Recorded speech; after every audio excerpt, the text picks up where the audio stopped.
ST हो, OBC हो, सब गोंड कहलाते हैं। गोंड जातिवाचक शब्द नहीं है। जैसे महाराष्ट्र है, महाराष्ट्र में रहने वाला चाहे कोई भी समाज हो, वो महाराष्ट्री कहलाएगा कि नहीं कहलाएगा। छत्तीसगढ़ में रहने वाला छत्तीसगढ़ी कहलाएगा, चाहे कोई समाज है। हमारे इधर आएगा तो क्या बताएगा, वो मैं छत्तीसगढ़ वाला हूं। आना है इसलिए बोले, कैसे के बोलो दामाद बनाना है तो बोले पैर दर्द दे, चाहे पैर टूट जाए, चाहे मर जाए। बोले अपनी तो छोड़ो, दुनिया में कई मर गई बोले ऐसे ही चक्कर में, है ना। तो जो होता है अंधा होता है प्रेम, ठीक है ना मेरे भाई। दोनों जबरदस्ती चल रही है। धीरे धीरे भीमाल पेन पहुंच गया। अपना पेन कढ़ा, कहाँ था पेन कढ़ा, और आज भी है मराबियों का पेन कढ़ा। डोंगरगढ़ गए हैं आप लोग? डोंगरगढ़ के नीचे आज भी बड़ा देव का स्थान है। अब मंदिर बन गया, पहले पत्थर अकेला था। वो मराबियों का पेन ठाना माना जाता। अब ये भीमाल पेन वहां पहुंचा और अपने पेन ठाना देवी देवताओं का दर्शन किया, आशीर्वाद लिया और नागपुर की तरफ चला गया। नागपुर की तरफ जाने लगा। दोनों बहनें पहुंची वहां और बोले एक काम करो, अपन तो बोले भीमाल पेन की पत्नी बनाई गई है, बोल के देवता का पहले आशीर्वाद तो ले लो। ये दोनों बैठी वहां और आशीर्वाद लेने के चक्कर में हाथ पैर सुमरन ध्यान किया और दोनों बैठ गई। बड़ी बहन मेरे भाई इतनी थक चुकी थी कि बैठने के बाद उसकी हिम्मत नहीं थी कि 2 कदम और चल लूं। बड़ी बहन छोटी बहन से बता रही, जी जी बोले मैं इतनी थक गई हूं, बोले अब तो मेरी चलने की बिल्कुल जी नहीं चल रही है। बोले अब छोटी बहन सोच रही है कि अगर ये बड़ी बहन यहीं रुक जाती तो अच्छा रहता। वो भी सोच रही है मैं अकेली रहती तो फिर ये रुक जाती तो फिर मेरे जुगाड़ रहे तो मैं ही तो बनाती, फिर ये के अलावा तो कोई नहीं है। फिर मेरे भाई उसने क्या बोली, ये बोले बड़ी जीजी एक काम कर, भीमाल पेन को तो बोले तू आत्मा से पति बना दे और यहीं रुक जा। वो नहीं कि देवता की सेवा पूजा पाठ करियो, बोले आत्मा से भी बनाएगी तो वही बात है और मिलके भी बनाएगी तो वही बात है। बड़ी बहन थोड़ी भोली सी थी। छोटी बहन ने एक से कई बातें बता बुतू के उसको वहीं रोक दिया। और आज भी होती छोटी बहन बड़ी चालाक होती कि नहीं होती, कभी कभी भोली भाली सी रहती तो बुद्धू बना देती, इसने बना दिया। अब छोटी बहन ने सोची कि मेरी बड़ी बहन तो रुक गई, अब तो मेरे अलावा कोई नहीं है। बढ़िया निर्भय धीरे धीरे चली जा रही है। आगे आगे भीमाल पेन पीछे से सोची बहन। अब भीमाल पेन नागपुर से छिंदवाड़ा की तरफ आ रहा था और नागपुर से लगभग 8-10 किलोमीटर आगे पहुंचा और भीमाल पेन को एक गांव मिला। भीमाल पेन उसी गांव के अंदर घुसता है और पीछे से बमलाई दाई भी उस गांव के अंदर घुसती है। जब तक भीमाल पेन बाबा गांव से बाहर निकल गया, जैसे ही मेरे भाई वो छोटी बहन गांव के अंदर घुसी और लगभग समय हो गया था, 4 बजने वाले थे। एक मुर्गा ने बोल दिया कुकड़ू कू करके। जैसे ही मुर्गे की आवाज सुनी तो याद आ गई, अरे बोले मेरा समय भी खत्म।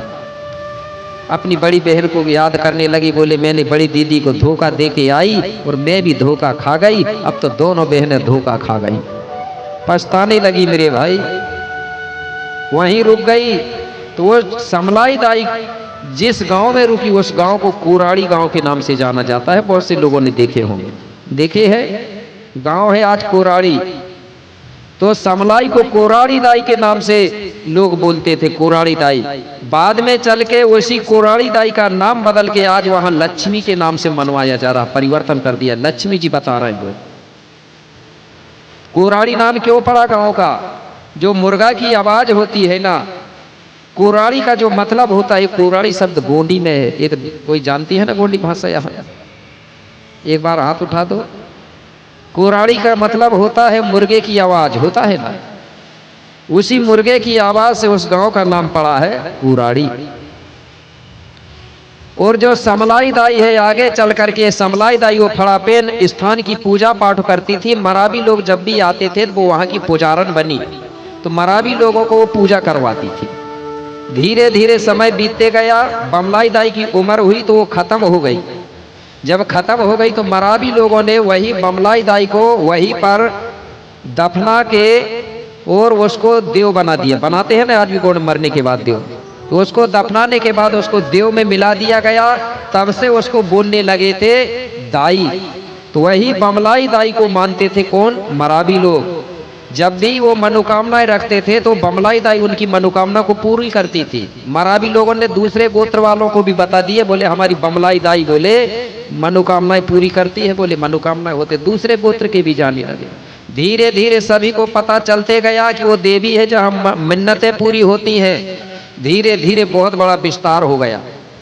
उसके बाद में धीरे धीरे जब विस्तार हुआ, लोगों को पता चला, तो धीरे धीरे वहाँ के जो पुजारी थे भूमिका लोग, आज भी डोंगरगढ़ में एक पत्थर रखा जो नगाड़ा जैसा बजता था। दूसरे लोगों ने भूमिकाओं को हटा दिया वहाँ से और दूसरे लोग पुजारी बन गए जिनको आज तनख्वाह मिल रही है। और उस नाम को बदल करके, क्योंकि ये फिर से कब्जा ना करें, तो बमलाई का नाम बदल करके बमलेश्वरी कर दिया गया और ऊपर मूर्ति या क्या जमा दिया गया। बदला कि नहीं बदला? ऐसा करके हमारी संस्कृति को नाम बदल के मेरे भाई और दूसरे लोगों ने कब्जा करते जा रहे हैं। नहीं तो ये जगहों में हमारे भूमिका लोग पुजारी हुआ करते थे। आज भी मैं डोंगरगढ़ जाता हूँ, वहाँ आज भी पुजारियों से मिलता हूँ, आज भी वो चीज़ बोलते हैं वो। लेकिन उसका भी आगे चल के कोशिश हो रहा समाज के द्वारा, ठीक है ना। एक ना एक दिन डोंगरगढ़ में भी होगा भूमिकाओं का कब्जा।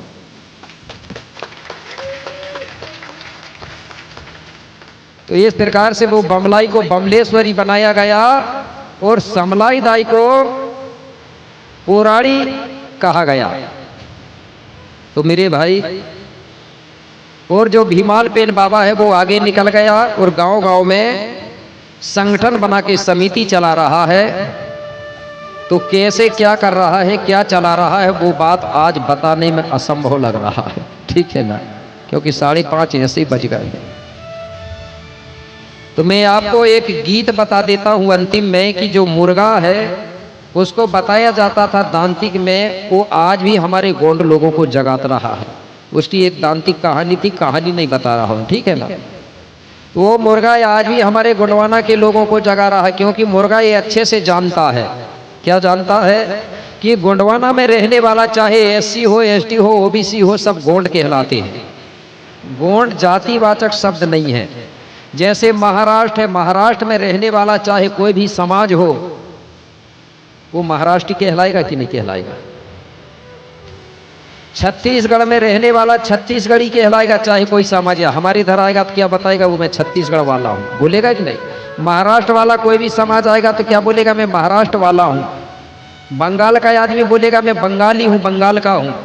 तो मेरे भाई जो मध्य प्रदेश है ना, ये गोंडवाना लैंड है, ठीक है ना। और गोंडवाना लैंड तो 5 खंड धरती का नाम है, लेकिन जो मध्य भारत है मुख्य गोंडवाना का स्थान है। तो अब गोंडवाना में रहने वाला लोग गोंडवाना वाला कहलाएगा कि नहीं कहलाएगा। चाहे कोई भी समाज हो, सब गोंडवाना वाले कहलाते थे। आज भी मुर्गा ये प्रमाण करता है, अगर वो साहू जी के घर में भी रहेगा तो उसको भी गोंड ही बोलता है। गोंड के घर में भी रहेगा तो गोंड बोलेगा, यादव के घर में भी रहेगा तो गोंड बोलेगा। बोलेगा कि नहीं? सुने हो ने आपने? गौर से सुनना, मैं छोटा था तब ही सुन लिया था मैंने। तो मेरे आजा से पूछता था मैं, ये मुर्गा क्या बोलता है करके। तो मेरे आजा मजाक में बोलते थे या जैसा भी हो, वो क्या बोलते, बोले तुम लोग सोए रहते हो, बोले इसलिए जो मुर्गा उठाता बोले उठ रे गोंड करके। मैंने बोला इसको कैसे मालूम गोंड है हम करके। बोले वो गोंडवाना का कोटवार है, बोले अब गोंड सो रहे हैं बोले इसलिए जगाता है। बोले पहले घड़ी नहीं हती तो मुर्गा ही जगाता था हमको, ठीक है ना। तो मेरे भाई वो कैसे जगा रहा, जब मैं बड़ा हुआ तो मुझे समझ आया कि वास्तव में मुर्गा गोंडों को जगा रहा है। तो मैंने सोचा कि मुर्गा भी जगा रहा है, अब मैं भी जगाऊं। लेकिन हमारे गोंड लोगों की आदत कई लोगों की खराब है, कई की अच्छी है, सबको नहीं कह रहा हूँ। जो लोग जगाता है उसी को हलाल करते हैं। आज भी देखना, जो समाज का काम करता है उसी को हलाल करने की सोचते हैं कुछ लोग। मेरे भाई जो जगा रहा है उसको हलाल करने की मत सोचो, बल्कि उसका साथ दो।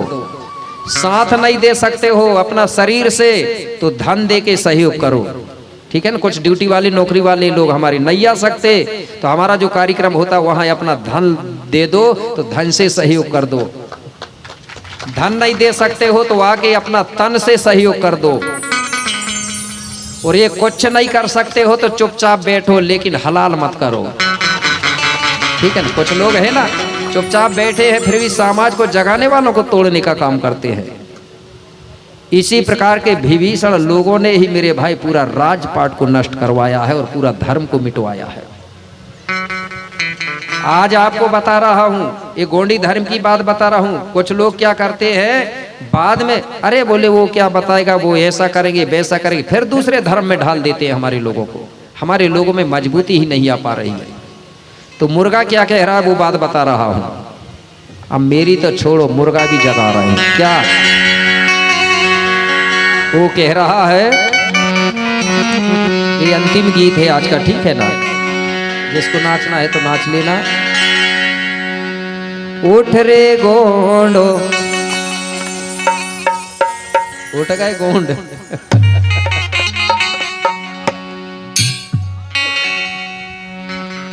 उठ रे गोंड चित रे गोंड, जागा जागा तो है हारोगा, तो है समझ नहीं आ